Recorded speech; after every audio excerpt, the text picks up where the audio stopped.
Hi, I'm Sarah. And I'm Supraja, and this is Gin and Tonic. Welcome back to Intimate Convos with your besties. Hello. Hello. Hi, Sarah. Hi. Happy HPV. What? Oh, no. I'm just kidding.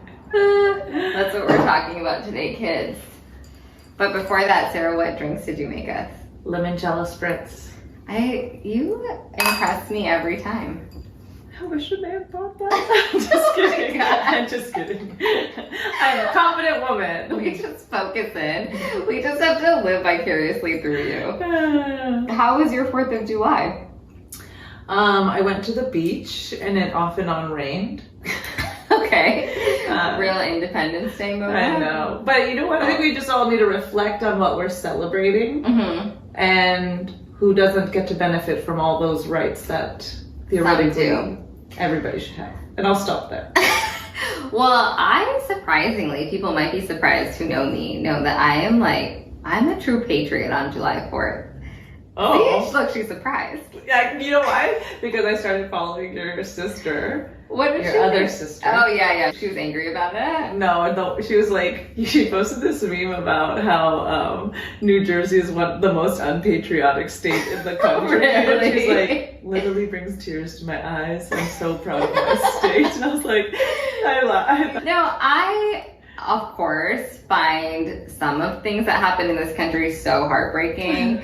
But I don't know what it is. I feel like our promise is so exceptional. And part of the heartbreak is that we just often let ourselves down. Well, I think that's because we've lived up to we're like our parents' American dream. My mom came to the United States with nothing, didn't speak any English, Yeah. And look, I've done okay for myself from all of her sacrifices. That's the American dream. I know. And I definitely think that this idea that anyone can just move here and be super successful is a myth. There's lots of systems in place that make that less possible. But I also just look at the White House and my heart beats faster, okay? It's true. I love being in DC. How was your DC trip? It was so fun. I know, this is why I'm fresh off my patriotism. I know, I can tell. Well, I think that's why it's so heartbreaking, because it's like, yes, all people are created equal. So when will we live it? Which maybe we've never lived it before, and maybe our founding fathers didn't really mean it, but something in them said a version of it, and I want it to be true, Anyway, but my trip was really great. I feel like couples traveling together, it's like a stress test, like an EKG stress test where they're making the numbers go up and you're like, ah! I have not been on a couples trip in a long time. Well, it was wonderful and also funny. Adam and I travel really well together, but it is interesting when you're with someone all the time. Even small differences kind of come out. Well, even when we were booking our trip to Mexico City, we were picking out hotels. You're like, you guys, I need a hotel that has a gym in it because my fiance has changed my way of traveling. I was excuse me? I blamed it on him so that you guys wouldn't judge me, but I wanted a gym. Okay, that's a normal thing. If you're gonna spend a ton of money on a hotel, not even having a gym, that's suspect. But whatever, I'll do it for you later. It's fine. You guys are in general have a lot more preferences than me, so I'm willing to sacrifice there. No, but it was a really lovely trip, and I always feel like it makes our relationship stronger, but it does highlight, because Adam and I are so similar, but then you put us in high-stakes situations and some things are very different. Like how I'm a lot more impulsive than him. A lot more, right? He's very thoughtful about his decision-making process, where I'm like, let's do this, let's move on. Let's do this and move on. And he's like, let's think about all the pros and cons. So I feel like I'm in between you guys. Yeah. Probably. I'm very thoughtful, but I don't want to perseverate on stuff. Yeah, or you're fine, you make the decision, let's just do it, if you're over it. But it was really fun, and honestly, we almost never fight, so we didn't have any big I was about to say, did you fight? No, but we had more little tiffs, we had made this plan where he was going to work out, I was going to edit our podcast, and he had talked to his friends we were meeting up with about when to meet up and like made all these plans about when he was going to finish running whatever, and then but had not really communicated that to me. And so then he came upstairs and was like, we gotta go, we're running late, we have to go. And I was like instinctually super annoyed because I was like, I don't know anything about this plan. Like, you just decide when you're gonna finish running and I have to be done right away. And I handled that by just like stewing and pretending I can't hear him. I'm really mature. And then, but he's just so wonderful. Like, I thought it was still good because then we talked, like, then we, like, whatever, we eventually got out the door and we were like talking about it. And I was like, yeah, I just found that really annoying because you didn't communicate any of these plans with me. And it's hard to be mad at him because then he's always like, you're right, I should be a way better communicator. And then I'm like, well, I should probably also just not pretend I can't hear you and not respond to the plans you're doing. Like, yes, you probably could communicate better, but also I was being very immature. So it was good. Okay. All of these things for us last like 5 minutes, but kind of, I don't know. It's interesting when you like merge your life with someone. Yeah. I wonder how he's gonna feel about me telling this whole story. That was a good mind. You didn't paint him in a bad light. It's just normal, like... really the best. It's like hard to be mad at him because he always just like takes responsibility. Okay, anyway, Sarah, what is this episode? We're talking about HPV. I've had it. This is a confessional. What? I'm just kidding. Because today we're empowering people with HPV. Yes. And we're educating the masses. I know, because even I, a gynecologist, felt confused and unsure when I had it. I was like, what? It's so crazy because I was a gynecologist when I found out I had HPV, and I remember sitting in the office being like, wait, I have so many questions. And then immediately being like, man, I really need to talk to people better about this, because if I have this many questions, I can't imagine how other people feel. And also just being confused of like, well, I was in a monogamous relationship, like what does that mean? It really goes to show, like, it honestly has nothing real to do with that because it's just really common and people don't know almost anything about it. Yeah, so we wanted to shed some light on HPV, also known as the human papillomavirus.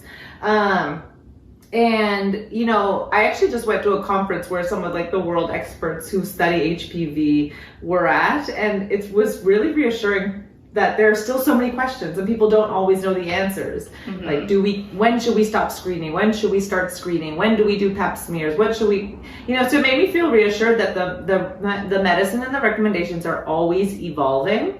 And so what we're hoping to do today is just kind of go over some of the basics of HPV and, you know, go through some questions for when it does come up, whether it be like, what do I do about myself? What are the next steps? Or like, well, how do I talk to my partner about this?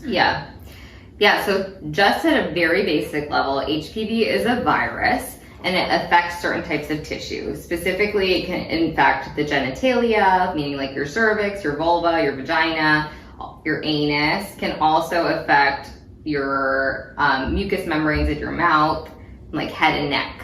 So the reason that we care about it, even though it's super common, is that for some people it can cause changes that eventually lead to cancer. So that's the main reason. And then a specific type of HPV can also cause warts. So those are kind of the two consequences that make us pay more attention to something that in general is actually usually a benign thing. Usually people get it becomes dormant, or they clear it. And the other reason we care about HPV and why one of the interesting and helpful things about it is we can test for it. So it's a virus that can cause cancer in our body in certain tissues. And not all cancers in our body we can screen for. Like ovarian cancer, there's no test that we can test people for. You know, pancreatic cancer, there's no test we can test people for. Breast cancer, colon cancer, cervical cancer. These are cancers that we fortunately have tests available for, where we can test people every few years to see, are they at risk, and identify those people so they can get treatment before it turns into potentially a full-blown cancer. So that's one of the benefits of HPV, you know, knowledge and testing. You know, before we had HPV testing and pap smears, cervical cancer was one of the most common cancers for women in the United States. and worldwide. Now it's the fourth most common cancer among women because we're so good at screening and have been really good about doing pap smears in the last 20 to 30 years. Yeah, and it's kind of a combo, but with screening and also vaccination that has led to a dramatic reduction of HPV related cancers. But let's first talk about like the screening, and then we can talk about the vaccination. But okay, so basically how you screen for cervical cancer is something called a pap smear, which is done during a pelvic exam. There's 2 swabs that collect cells on the cervix. That's cytology. And with it, at times, people are tested for HPV. And it's a screening test, which basically means it tells you if you need further testing to diagnose a precancer or cancerous issue. Most of us are going to get exposed to it at some point in our lives, but most of us are going to get rid of it, or the virus is going to become quiet in our bodies and do nothing. But for those of us where it does turn positive, you can check and see what kind of strain it is, and that helps determine, okay, what is my risk of developing like genital warts or a precancerous lesion? And in terms of who needs testing, Sarah, so the current guidelines that we follow still say at age 21, people start on it irrespective of like sexual activity. There are some immunocompromised conditions where screening guidelines might be a little bit different. But in general, people get it when you're younger every 3 years and when you're a little bit older every 5 years if your testing is normal. That is changing. You know, it takes a long time for these guidelines to change, and they've changed significantly in the past too, mainly because we realized in the past when we would test people every year, it was leading to a lot of procedures that people didn't need because a lot of these changes go back to normal on their own. So there's a push towards HPV testing instead of cells, the cytology testing as the initial screening tool, and starting people later. So I think we'll see that happen. But right now it's still cytology, which is the cells, are the primary way. They used to test people as young as as soon as they became sexually active, which for some people may have been 14, 15, 16, and they realized everybody who's in their late teens has HPV. Yeah. And they were doing all these biopsies and procedures when they really didn't need to, because most young, healthy people are going to get rid of the virus, or it's going to become quiet and resolve and go away on its own. And so they realized we can wait a little bit longer. And that's based on like all the studies that they've done, and realize it's just really not necessary. You can wait till 21. Wait till 21. So, okay, Sarah, I think people want to know, what if it's abnormal? What does that mean? Do I have cancer? I don't know how many people come to me and say like, oh yeah, I had cancer. I'm like, what type of cancer? And they're like, oh, my cervix. And I'm like, what happened? They're like, nothing. They just said to watch it. I'm like, okay, let's rewind. But yeah, tell people what it means if their test is abnormal, what follow-up they have, what do they do if that follow-up is abnormal? Yep, so it depends. It depends on a combination of things. One is HPV present and how abnormal are the cells. And it's kind of a spectrum.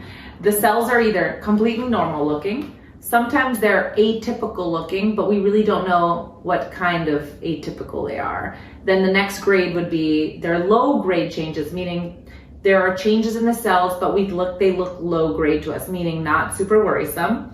And then the next level would be they look high grade, a little bit more abnormal. And so you can fall in this wide spectrum of changes. And so then it becomes, okay, what should we do? And depending on how the cells look, usually the next step is, let's do another exam, but let's use a microscope to look at the cells even closer. Called a colposcopy. And you do that in clinic. It's nothing special. It's with the same doctor who did your pap smear. Literally, it might be in the same exact room. You're awake. It's not, and what they're doing is they're looking at the cervix a little bit closer with the microscope to see if anything looks abnormal and if you need a biopsy. Yeah. And then if you need a biopsy, the results of that are what we consider diagnostic. So the screening tool is to say, do I need more testing? The colposcopy is to diagnose what's going on. And we grade the results on a scale. So basically we take the biopsy, or the pathologist do it, act like we're all purpose. Sarah and I like at home looking at these pieces of tissue. No. The pathologists do it. Thank you, pathologists. But they look at the tissue and look at the cells in relation to each other, which helps them diagnose it. And they put it on this scale from completely normal to a little bit abnormal to medium to precancer to cancer. So based on what they find, we decide how closely we need to follow someone to make sure it goes away, or if we need to do something to treat what's already there. If it's a low-grade lesion, we usually just repeat it in a year. And then if it's a middle or higher grade lesion, we either remove that section or we have kind of a nuanced conversation about people's goals and base it on that. Yeah. So, you know, having an abnormal pap smear does not mean something bad is happening, like something tragic or crazy is happening. It's just like, we just need to take the next step to figure out and give you more better counseling. It's kind of like a stepwise process. Yeah, like I remember when I had it, I had LSIL, which is like low grade. And I was still like, what? Yeah. I'm like, but I'm such a good person. No, it has nothing to do with what a good person you are, obviously. And then I had a colposcopy, which like it honestly did kind of hurt. I know we tell people it's not a big deal, but it hurt. Like the pap smear, so it's kind of like a pap smear in that they put a speculum in, but it just lasts a longer time, so you're like holding on to that discomfort for longer. And then I think it was kind of hard for them to get my biopsy, so like the pinching and pulling of the cells was painful, but I will say it was quick. Took maybe in total, even though it took them some time to get the biopsy, the actual pinching, I felt that for like a couple seconds and then I was fine. So it hurt, but the hurt was brief. I know it's a little uncomfortable, and some people feel the biopsy a lot, and most people don't feel it. I feel like putting in an IUD is way worse than getting a colposcopy. Yes, I also have an IUD and agree that was a long right. That one my friend also put in. I remember just watching the color drain from her face because it was like so hard to get in, and maybe like oh. But she did a beautiful job. She's a wonderful doctor. But yeah, I think it's different. The experience is different for everybody, but it usually is pretty short. It's just uncomfortable to be in that position for 5 whole minutes. Like that's kind of a long time when you think about it, but I think worth it. It was worth it to me. Okay, so after that happens, a lot of people say like, what does it mean? If I was in a monogamous relationship, does that mean my ex was a cheater? Tell me he was a cheater, because I've been looking for a reason to be pissed. Sarah? I'm always pissed. I'm just kidding. I'm literally always hammer texting Super Jen and Laura. I'm like, I'm pissed. My day is terrible. I've been double booked again. I'm just kidding. I'm just kidding. Yeah, Sarah, was he a cheater? You gonna tell me? Okay, anyways. No, not necessarily. Okay, have his back then, that's fine.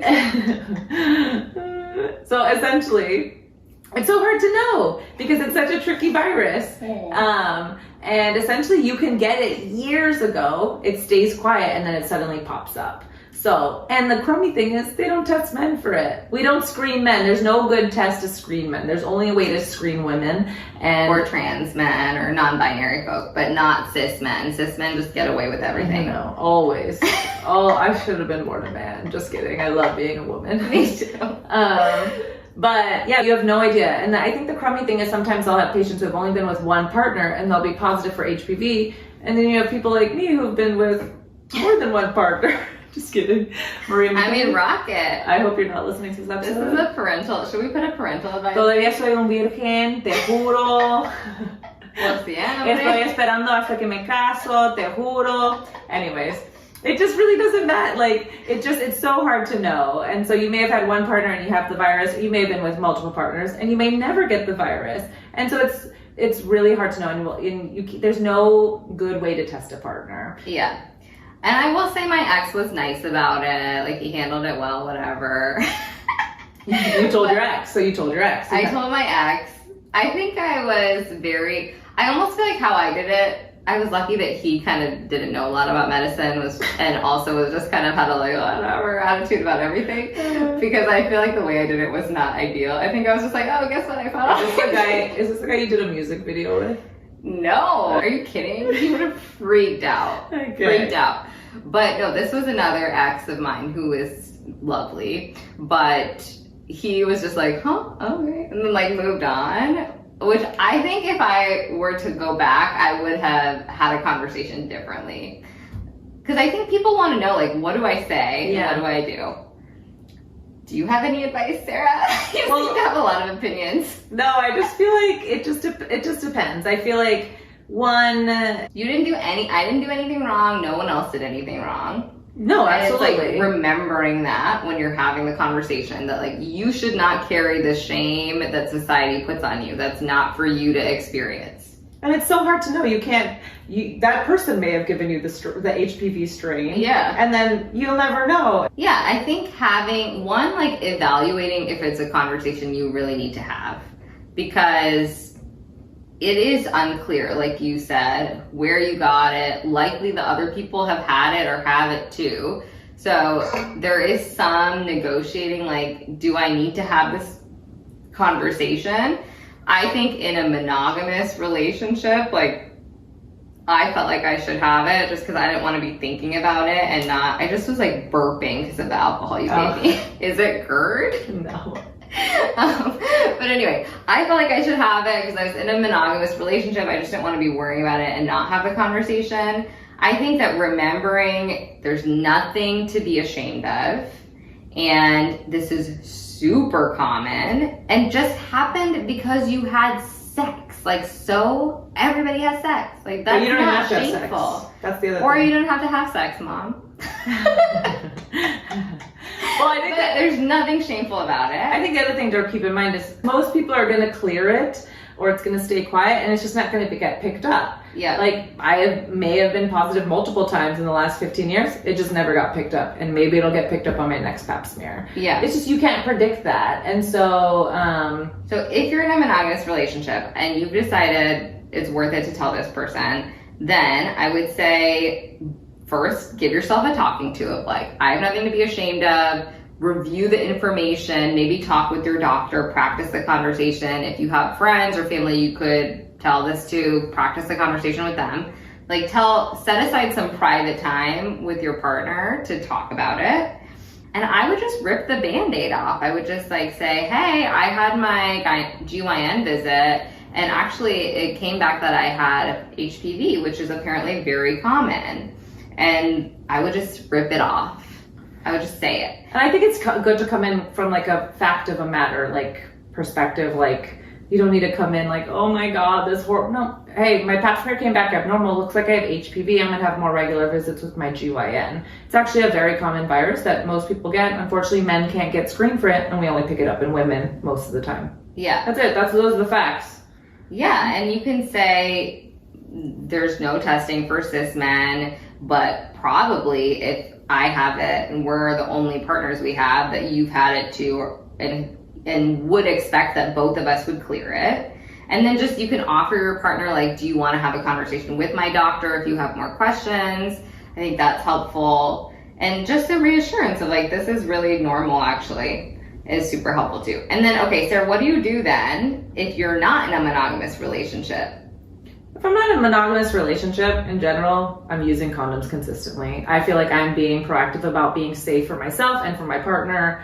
I feel like if I'm gonna not start using condoms and we're gonna discontinue use, then I'm gonna have an honest conversation with my partner about, this is the last time I was screened. When's the last time you were screened? Are there things like, you know, just to give you a heads up, you know, I did recently test positive for HPV, and then I would give the spiel, but you know, honestly, I really determine when that conversation needs to come up. If this is somebody I want to be really intimate with and, you know, establish a relationship with, you know, and potentially put my own health at risk for things that they could potentially transfer and vice versa, then they're worth that conversation.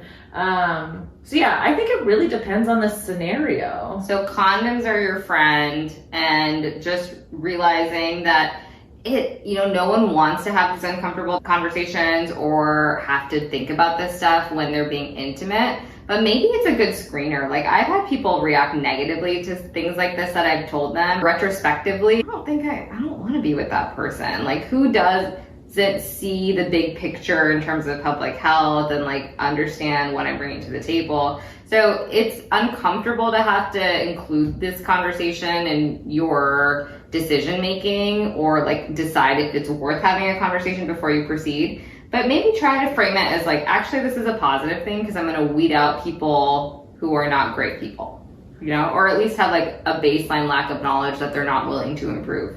Yeah, and I've had friends and patients tell me, oh, when I finally did bring this up, he was really rude, or he was mean about it, or he gaslit me. I'm like, great, screen him out. That guy sucks. That guy sucks. Like, he sucks. Why would you continue dating? Cool, you have an answer. Yeah. A rational human being is going to have... at least be like, tell me more. Yeah, let's talk about this. Like, what can I do to make myself feel...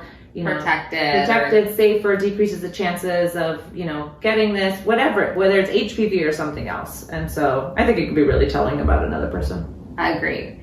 Okay, I really want to talk about vaccines because all my favorite podcasters who I love and want to be friends with hate the HPV vaccine, and I want them to hear us. That we love it.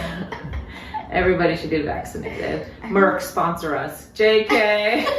No, I'm just kidding. But we are all about vaccines. We really are. And people, there's so much misinformation about the HPV vaccine. I think it's gotten some bad press for different reasons. Part of the HPV vaccine was recalled, and people really focus on that, which was just because there was an issue in the plant and they were worried that there was like glass in the vials. That's literally why it was recalled. It's just like an isolated lot number. But people use it as evidence of like the whole thing being unsafe. I'm like, have you never broken a glass? I break one every day. What do you mean? So that, and then 2, there's this whole big lawsuit about side effects, which have really not, in big studies, been shown to be true at all. There's a lot of buzz that it affects fertility, and I don't even understand where that comes from. I also think you have to think about what's the agenda of the person selling this message. And so I went on the websites of some of the lawyers who were advocating for patients to reach out. Yeah. And literally one of the things they highlight is we have made billions in these lawsuits because malpractice lawyers make money by winning lawsuits. Yeah. Billions of dollars. So there is a monetary incentive in some of these claims.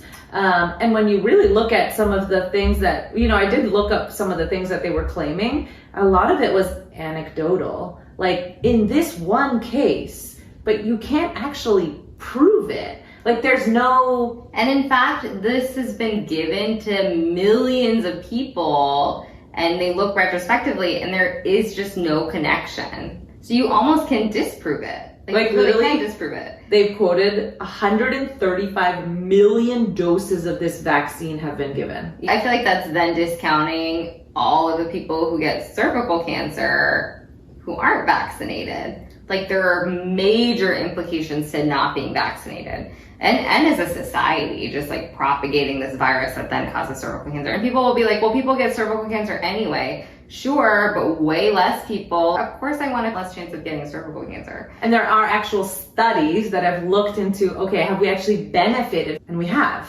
The rates of cancer of the genital organs, the vulva, vagina, cervix, has actually decreased since the vaccine has been started being administered a couple decades ago. And people are always like mad at Big Pharma. They're always like, oh, Big Pharma is pushing this. Like, it's not like I'm saying that I think pharmaceutical companies should have huge monopolies over things. Like, yes, I see the harm in that too. But 2 things can be true. Like, you can work on not having a monopoly over a vaccine and also acknowledge that the vaccine is hugely successful in preventing cervical cancer. So I don't know, I don't like when people use anecdotal evidence and then pair it with these buzz terms of like, oh God, Big Pharma, to get people not to do things that are generally in their best interest.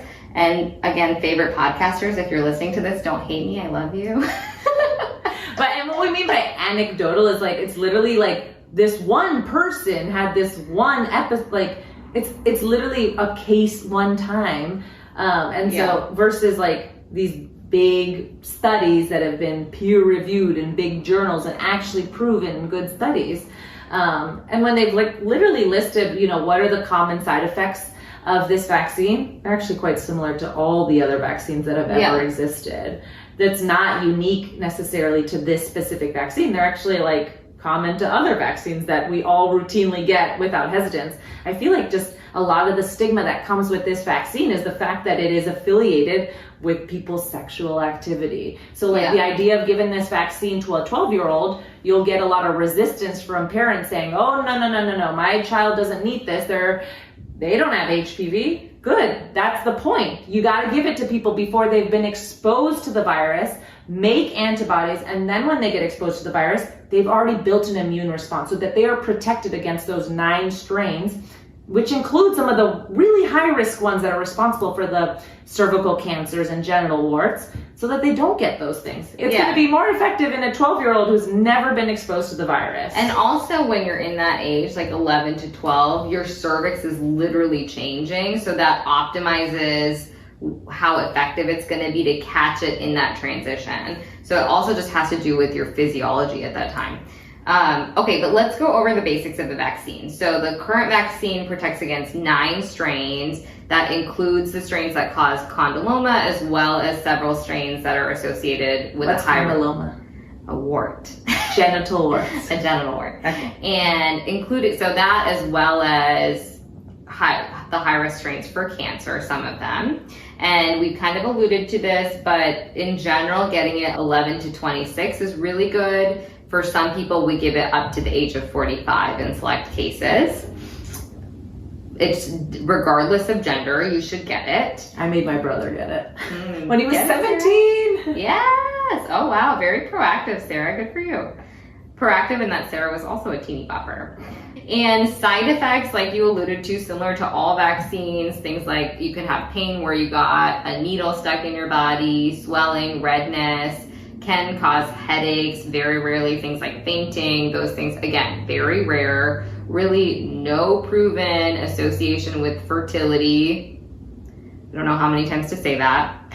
You know, as a person who received the vaccine when I was 17 years old, I'm really happy I got it. I know that I'm at least, you know, somewhat protected against some of those strains. It makes me feel reassured. And so, yeah, so far what we know from it since it's been out since 2006, we think it's working. That's what the studies have shown. Okay, so bottom line, HPV, super common, not shameful, but get screened for it, get vaccinated for it, and everything will be better, okay? Like you're gonna make more money, be happier, just kidding. But really things are better, and if you need to remember it's happened to other people, remember me. And probably me in 3 years. But get the vaccine and get screened and see your GYN, and don't be alarmed if it comes back positive. It's actually quite common and it usually goes away. Woo! Bye. Love you. Bye.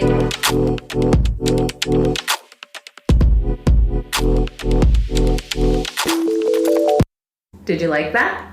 Then like and subscribe. Please?